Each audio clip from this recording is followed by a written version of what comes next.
up, everybody? It's your boy, Mizzy on YouTube, welcoming you to the Mizzy pre-show. And we got a good one. Tonight, we got a good one in London. In London, baby. Your Birds, the reigning, defending, undisputed. From Alshon Jeffrey to Lane Johnson. These guys right here is going to London to face the Jacksonville Jaguars. Now, Blake Bortles is not a good quarterback. He isn't. As a matter of fact, Blake Bortles has been the talk of the town the past couple of weeks. He's been fumbling the ball. He's been intercepting the ball. The only thing that Blake Bortles has done is run the ball, which means I need the run defense to stop the run. So that way he passes the ball to the point where Brandon Graham, Malcolm Jenkins, Ronald Darby, and Jalen Mills, you better wake up, son. They intercepted those balls and give it to us. Okay, Blake Bortles has not been good lately. They're even thinking about benching him. They're thinking about, let me explain something to you. They even have, let me take off this hat. They even fought, what y'all don't know, because I've been hearing, they even had a fight. The Jacksonville Jaguars had a fight in their own locker room.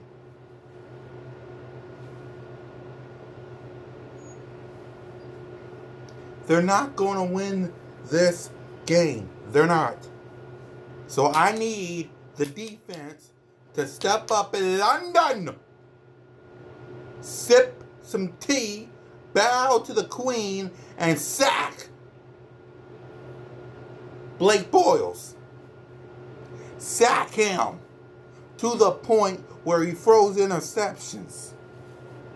This game has got to be like the Minnesota Vikings game and the championship game. They scored 7 points.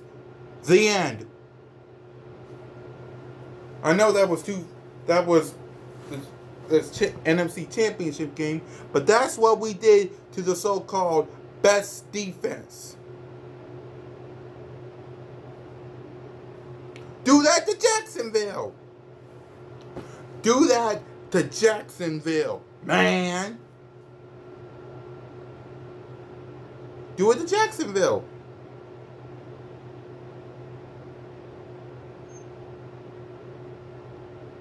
Get some interceptions so we can go to the bye 4-4. At least we're still in. Offense is real simple. Run the ball. Corey Clement and Wendell Smallwood has also told Howie, don't get a running back. Don't get a running back. Don't get a... Well, what have you guys done lately? What have you done? I was there against the Panthers. Did you run the ball? I mean, okay, it's like this. You had a shot of winning this game. A shot. All you had to do was throw it at Wendell Smallwood, and you didn't take it. Alshon Jeffrey.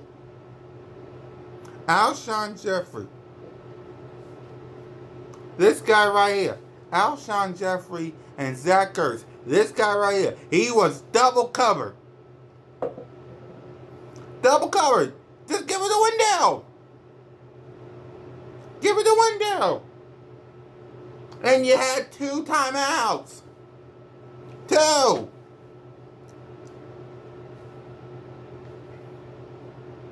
Just smack it. Timeout. Boom. And you didn't took it. Nelson Aguilar got to step up. Dallas Goedert got to step up. Jordan Matthews got to step up. Because it can't just be Alshon Jeffrey and Zach Ertz. Offense got to help Carson Wentz by blocking. And help us with the running game. Carson Wentz, I love you, brother, but you got to be good. Hell, you got to be MVP level. And Doug Peterson, because I'm giving you a warning. This city is going to run you down to the ground if we go 3-5. So I advise you, be like the Minnesota Vikings in the championship game. They score 17. They score, Minnesota Vikings, they score 7 points. Jacksonville Jaguars got to do the same thing. We score 38 points. We better score 40.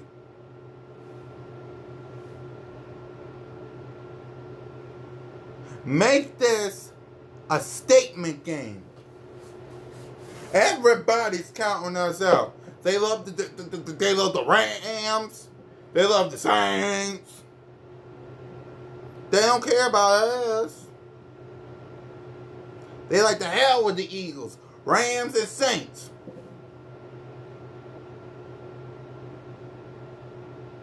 Let me say this.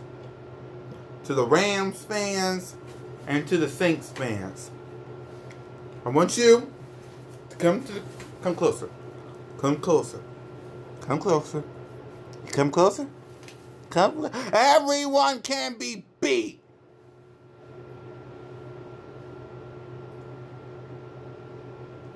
Everyone can be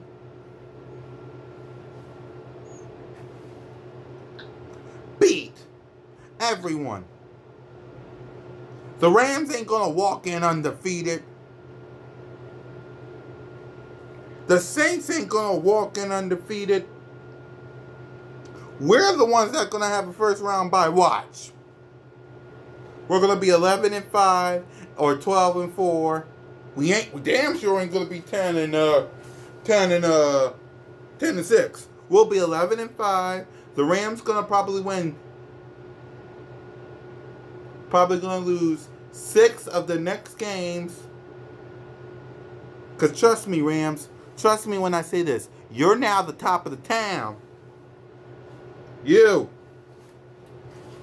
Which means your opponents. Your opponents is going to be gunning after you, not us. Sure, we're the reigning Super Bowl champions, but you guys looks to be going there. So guess who's the main target? Rams. Saints, you're next. Because we beat y'all. No. We beat the Rams. Don't forget. We beat the Rams. When Carson Wentz was injured, we still beat the Rams, even when Carson Wentz was injured. So don't think for one second that Josh Goff can't be beat, because we did it. We did it. In LA. We did it. That's why we're going to become 11-5. The only loss is going to probably be the Saints. We're not losing to the Rams. We're not losing to the Redskins twice, or Dallas Cowboys twice, or the Giants, or the Houston Texans, or even the Rams, because we beat them. We beat them. When Carson on the night Carson Wentz was injured. We beat the doggone Rams. We did. Now, let me go to the screen and let me show you guys how everyone thinks, how everyone feels about the great Blake Bortles. Enjoy.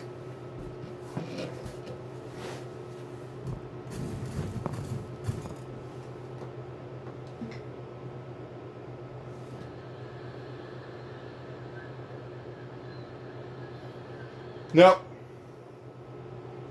I'm sorry.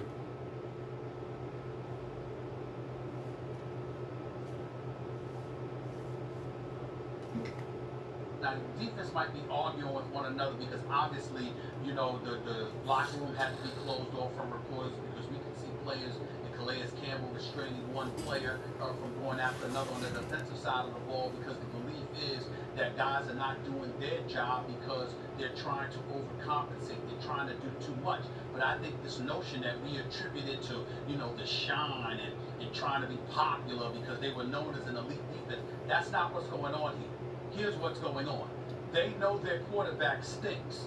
They know that their offense without Leonard Fournette stinks. And as a result, they're trying to win games. And they believe that, you know, just defending and stopping opponents is not enough. They've got to make plays and literally score for them to win because they have no faith on the offensive side of the ball. Now, in Blake Bortles' case, keep in mind that a lot of people feel you should be looking at Tom Coughlin because Tom Coughlin is executive VP for the Jacksonville Jaguars, signed Blake Bortles to a 3-year extension at $54 million in the offseason in February because he looked good last year, 21 touchdowns, 13 interceptions, you know, had a decent season, completed over 60% of his passes for the first time in his career. So Tom Coughlin got caught up in that source. Plus they wanted to trim their cap hit from $19 million, which it would have been, to $10 million once they made the new deal to extend him, holding his rights through 2020. He'll be the cheapest, one of the cheapest quarterbacks in the NFL next season, and we get all of that. But if you're the Jacksonville Jaguars defense, you got a problem with everything in the organization because you like damn cheapness. We went to the AFC Championship game last year. We're an elite defense, and you bring us back this garbage. We can't do anything. Garbage. Garbage. That's what he said.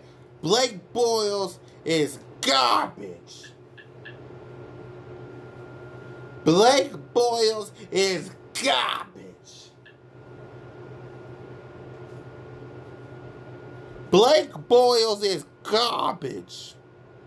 Just like us. Just like us. The Jaguars are 3-4.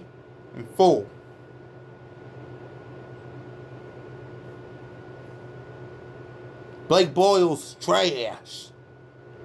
Blake Bortles is trash. That's the name of this theme right now. Blake Bortles is trash.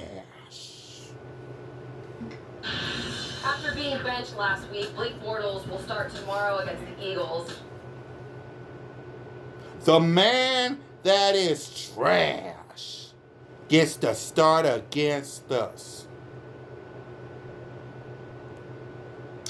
Dak Prescott of the Dallas Cowboys. Let me talk to you. You're screwed. You're screwed, Dak. Zeke, you should have never got rid of Dez Bryant. Should have never done it. We gonna end this man. We gonna end him. What do you think we'll be gonna do to you? He hasn't been great since week 5. Last in the league in Since week 5. This is week 8. touchdown interception ratio and passer rating. Is that crazy? I know. Let's get back to the UK for a London game update presented by On Location Experiences. Kai. It's Ray and Kyle. Hi. That's our new nickname together. Reggie and Shreds Thank you so much, Colleen. You know those are bad numbers. He has 3-0 here in London. So we got to talk about Blake Bortles. Peter, you're going to be on the sidelines tomorrow as part of the game broadcast that you can see on NFL Network. How do you think Blake Bortles responds to last week's benching? I think he responds bad. 3 interceptions. And then the defense going to be going to the locker room, punching him in the face. I had a chance to speak with Bortles yesterday, Kay. We had our production meeting. We're going to save a lot of that for the broadcast as the league permits us to do. But I will say this, the Monday afternoon was wild for Bortles. They had a team meeting, the players-only meeting, where Calais Campbell led it. And Bortles spoke at the meeting, and they all got to voice their opinions. But at that point, he still didn't know if he was going to be the starting quarterback. Yeah. He then met with Doug Marrone and was told, you will be starting. In Blake Bortles' defense, and I know people don't want to defend Blake Bortles, they're down to their 3rd left tackle. Their starting 2 running backs, Leonard Fournette and Corey Grant, are no longer on the team. And their wide receiver that they were hoping would be his guy, Marquise Lee, didn't get to play a snap this season. There are injuries across that offense, and everyone points to Bortles. Look at what Bortles is working with. A lot of these guys, no tight end on the roster who will be playing tomorrow was with them in August. So a lot is on Bortles' shoulders right now, but the team knows that. So they support Bortles. He is the starter, and they're saying just play free and play loose. But they know it's not all on Blake Bortles, despite what us in the media are saying. Right. Yeah, I don't think he's going to respond well. I think for any athlete in any sport, the biggest thing we have going for us is our confidence, right? So Blake Bortles was struggling before he was told. By the way, this ain't by the way, this is somebody else's video, so the music is copyrights. Everything else, that he was on a short leash, right? So I don't understand how telling him he's on a short leash is going to somehow make him play better, right? Because now he's going to be thinking about throwing that slant route. He might double clutch it, or he's going to think about, well, if I get sacked, is it 1 sack? Is it 2 sacks? Is it 1 turnover that's going to get me benched again? What is it? And I think when you have that... Oh, he's going to be benched tomorrow morning. Oh, you damn right, my brother.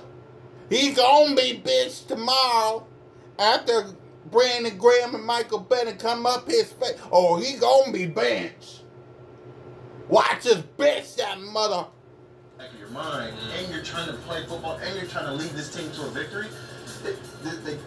They don't work together. And so I just wonder how this is going to play out. I don't think it's going to play out well, but I just don't get it. I don't get why that's the message from the coach. Well, I think we've seen this before, though, with Bortles, because in the 3rd preseason game last year, he was benched. Preseason? We've seen it before. Benched for Henne, was struggling. Yeah, it was almost like there was something about Henne potentially being able to win the job at some point. Yeah. First of all, that's why I love Kay. Smart and benched in preseason. Benched.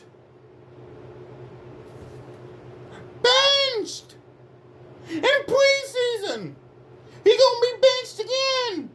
Watch.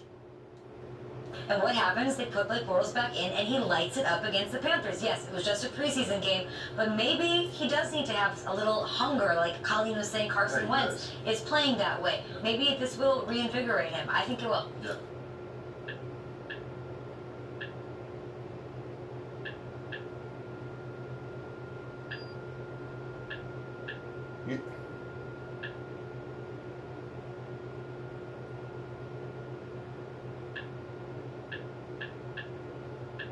Trying to find a good one.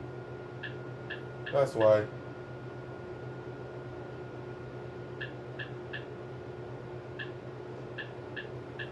I'm trying to find a good one.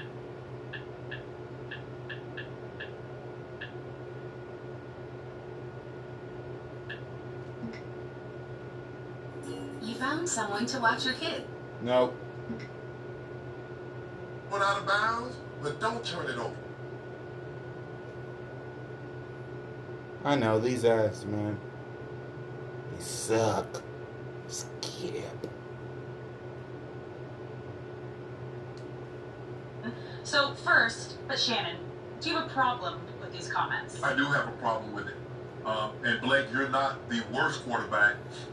You're one of the worst quarterbacks that's playing. I love this. Skip. The thing is that In the 4 losses this season, they scored 6 points, 14 points, 7-7. Listen to That's him. an average of 8.5. They lost the game 9-6.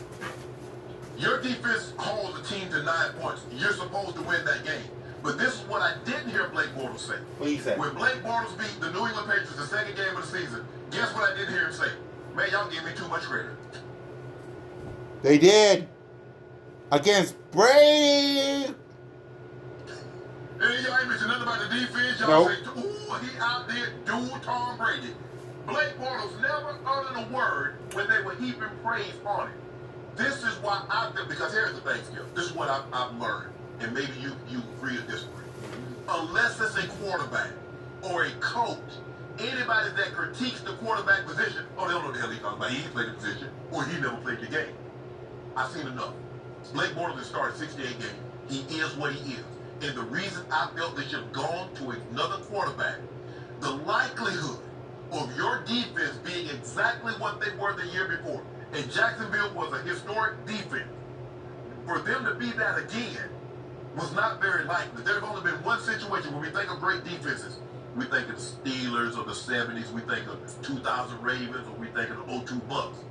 Only the 85 Bears were better in 86 than they were in 85.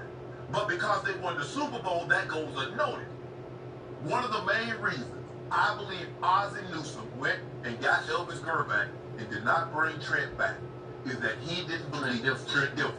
He didn't believe that our defense could be that historically good again, and we were going to need someone that was going to be a better thrower of the football. Listen to him. I believe whatever Minnesota offered Kirk Cousins, they should have went $10 million higher.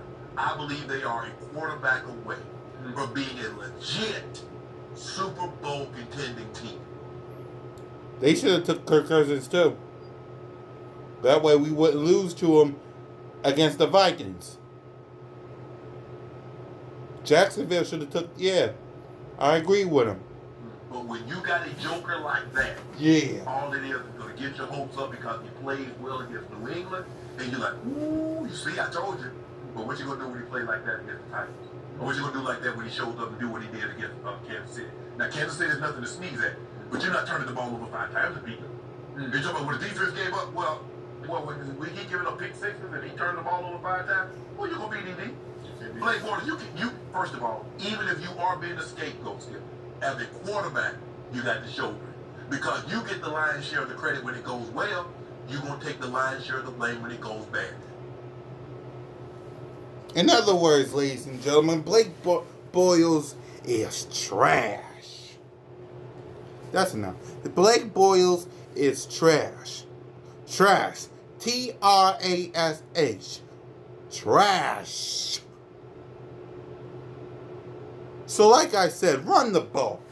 Block and protect Carson Wentz. Throw it to people besides Alshon Jeffrey and Zach Ertz. I mean, give it to them, of course, but Nelson Aguilar, Jordan Matthews, Dallas Goedert, run the ball.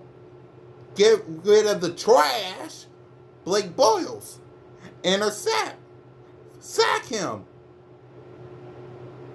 You do all that, you're 4-4, and you do the same thing you did against Dak Prescott. And then you go to Saints, New Orleans, and beat the out of Drew Brees. Then you do that to Eli, everyone's favorite punching bag.